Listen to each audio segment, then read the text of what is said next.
Seguimos en Hoy Nos Toca y vamos a tratar principalmente los datos concretos de la pandemia en nuestro país y vamos a intentar ver si se pueden realizar proyecciones para entender hacia dónde vamos y también cómo algunas de las decisiones que se fueron tomando también pueden basarse en eso. Hoy un infectólogo que escuchaba mencionaba el promedio de los últimos 10 días. En casos que si bien fueron altos y positivos, la cantidad de casos cada 24 horas, lo que se tiene en cuenta de ahora en más es que no se dispare de golpe y por lo tanto poder contener así la pandemia, al menos en el área metropolitana que estaba en fase 1, en la provincia de Chaco y también en algunos otros distritos del país. Vamos a hablar de números con Martín Barrionuevo, senador provincial por Corrientes y contador público, y viene haciendo una especie de recuento de datos y sacando conclusiones de lo que fue la pandemia en nuestro país. Senador, buenas noches, gracias por atendernos. ¿Qué tal? ¿Cómo estás, Diana? Un gusto saludarte. Encantado. A mí me resulta interesante uno de los datos publicados por usted que habla del índice de positividad, ¿no? Que en algún punto sube, ¿no? Y mi pregunta era si esa tendencia a la suba empieza a descender o sigue a la suba. Sí, efectivamente, la positividad, que entiendo es un dato importante para ver qué tanto el sistema de detección está siendo capaz de sostener el ritmo de crecimiento del virus, venía creciendo fuerte no solo en Ciudad de Buenos Aires, sino también en el Gran Buenos Aires. Claro. En la última semana ese crecimiento se estabilizó, en definitiva, en valores muy malos, pero al menos dejó de empeorar, lo cual me parece que es un dato positivo, esperando que pueda empezar a bajar esa positividad, ¿no? Aclaremos a los televidentes, el índice de positividad no es lo mismo que más contagios. No, el índice de positividad lo que marca es de la cantidad de test que haces, cuántos salen positivos. Claro. La Organización Mundial de la Salud entiende que el porcentaje adecuado es el 10%, y hoy estamos por arriba del 40%. Por eso te marco de que efectivamente está muy por encima de lo recomendado. Tiene que ver no solo con el programa Detectar. El programa Detectar justificaba en parte esto hasta hace un tiempo, pero evidentemente esto ha cambiado y hoy por hoy lo que nos está pasando es que nuestro sistema de detección está llegando tarde a los contagios. Ahí tenemos uno de sus gráficos, doctor, donde justamente señala esto de que la semana 29, que fue la semana pasada, era de más del 40%, como nos venía diciendo. Así es, así es. Bueno, con la expectativa de que esa estabilización pueda redundar en una baja, porque efectivamente lo que nos va a mostrar es que el sistema, uno de los subsistemas de la pandemia, que es el de detección, está empezando a andar al menos al mismo ritmo que el virus, ¿no? Claro, sí, doctor, ¿cómo le va? Ahora, ¿crece el índice de positividad porque hay más contagiados o porque a través del plan Detectar se está yendo a hacer testeos a lugares focalizados, como cuando se hacían, por ejemplo, en la Villa 31, ahí eran altos, entonces, porque era una zona donde había muchos contagios? ¿A qué se debe? ¿Más contagios o que se van a buscar, se van a hacer, los testeos a lugares focalizados, donde saben que puede haber contagios? ¿Se entiende? Está muy bien la pregunta porque está bueno poder aclararlo. Efectivamente, en el inicio de este incremento de la positividad estaba directamente vinculado con el programa Detectar. Ahora, esa realidad fue cambiando. De hecho, hoy el programa Detectar en Ciudad de Buenos Aires tiene una proporción relativamente estable desde hace 5 o 6 semanas, en torno al 25-26% de los casos totales. Con lo cual, tenés otro 75% que no está explicado por el programa de Detectar. Entonces, lo que efectivamente nos está sucediendo es que nuestro sistema de detección tiene dificultades, como sucedió en todos los países del mundo, ¿sí? Y en donde nosotros tenemos que saber llevar adelante las políticas con las herramientas que tenemos. No tenemos ni la ciencia y tecnología en los países nórdicos, ni tenemos la disciplina en los países asiáticos, ni el presupuesto de salud del primer mundo. Esa es nuestra realidad, pero no verla o no aceptar algunos condicionantes de la información, me parece que nos puede hacer equivocar en el diagnóstico, ¿no? Sí, senador, ¿y qué pasa o qué lectura hace en realidad con lo que pasa en la ciudad de Buenos Aires, donde en los últimos ya varias semanas se mantiene el número de casos en torno a los 1000 aproximadamente? Es la media más que hemos visto. Si eso ya es suficiente para decir que se aplanó la curva o hay que quizás mirar otro indicador.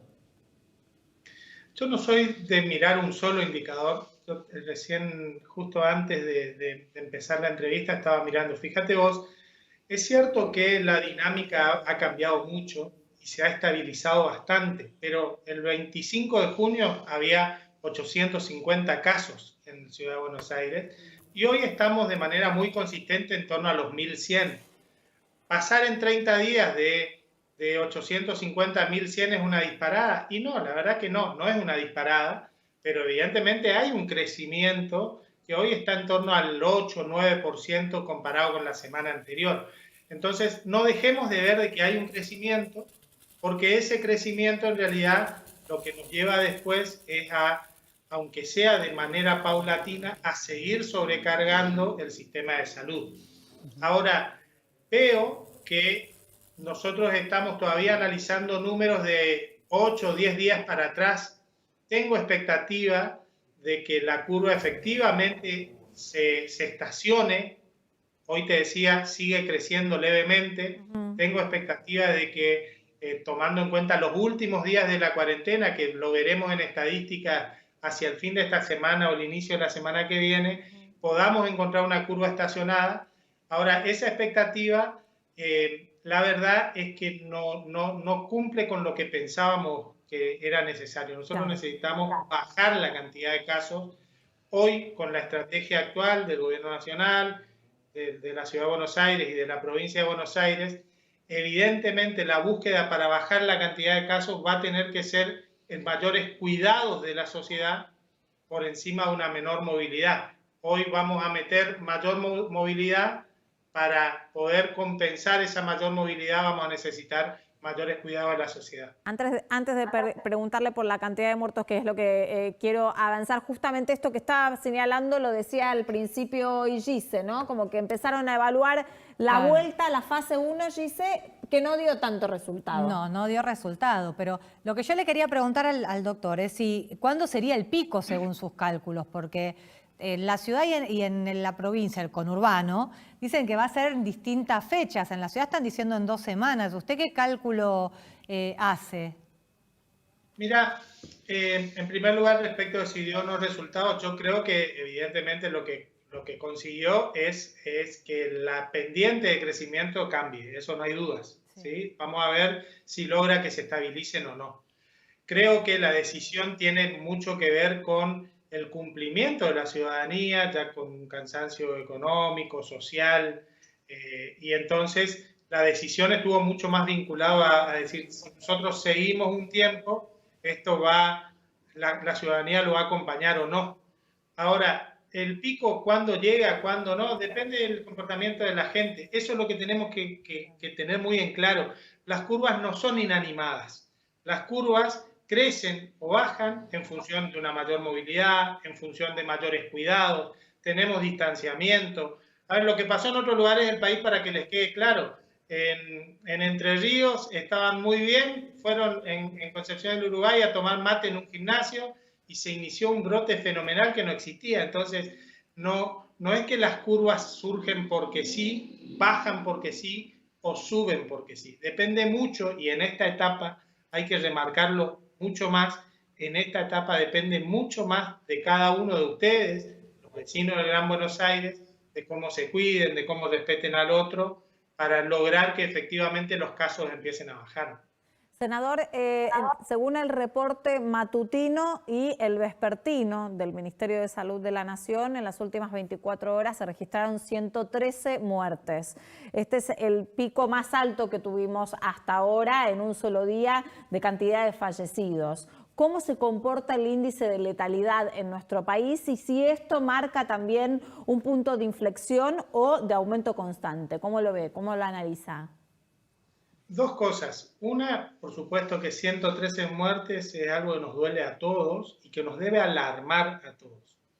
Ahora, también aclararte que esas 113 muertes que se informaron hoy no son todas del día de hoy.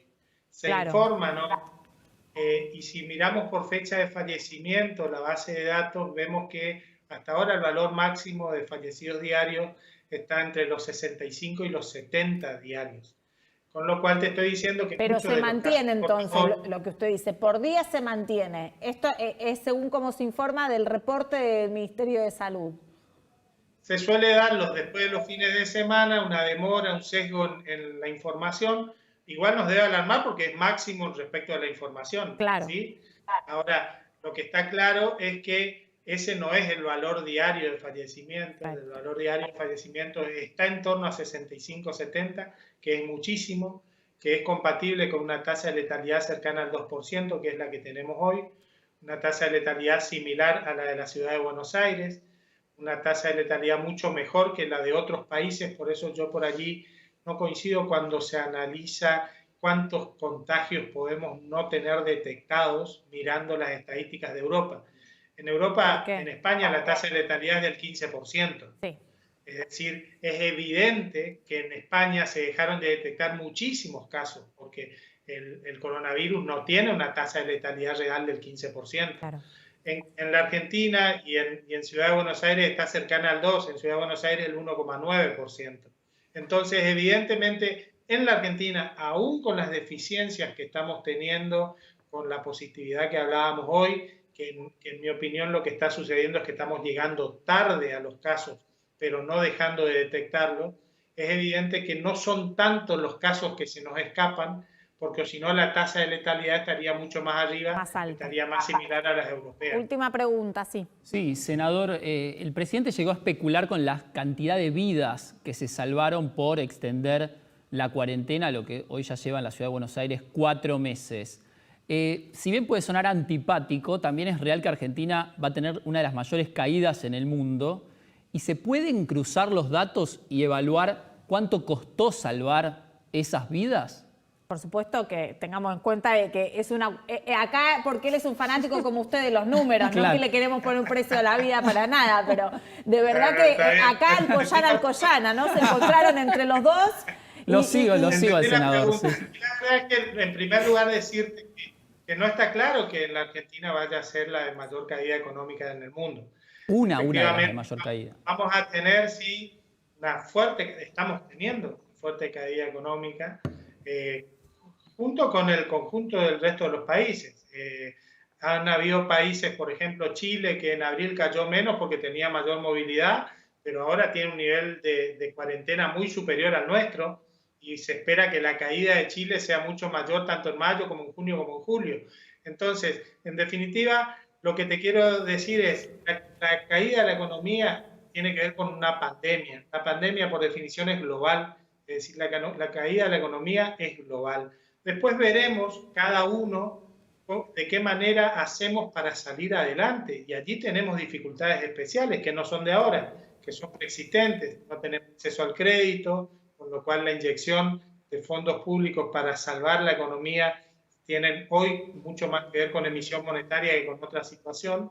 Pero efectivamente creo que de hecho hay algunos indicadores que están mostrando esto, un rebote en B, pero en B apaisada, B corta apaisada, que por ejemplo hoy se conocían los indicadores de recaudación nacional del impuesto a las ganancias y de IVA en la primera quincena de julio, sí. Están solo 6% por debajo en términos reales del año pasado, solo 6% en términos reales. Cuando llegamos en el piso de la pandemia en abril, llegamos a estar un 25% por debajo, con lo cual creo que tenemos que ser optimistas, que el salvar vidas también ayuda a la economía, que en los países que se apostó falsamente a esto de vamos a mantener activa la economía, efectivamente lo que terminó pasando, como por ejemplo el Reino Unido,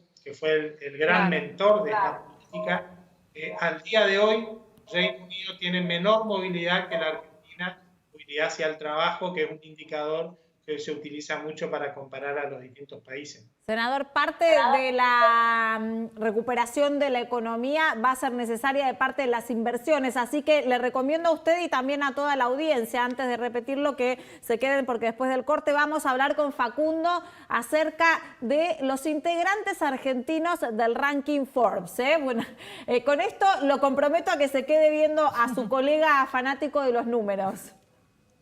Bueno, ha sido un gusto, a disposición para Por lo favor. que necesiten y ojalá les sea de utilidad. Buenas noches, gracias.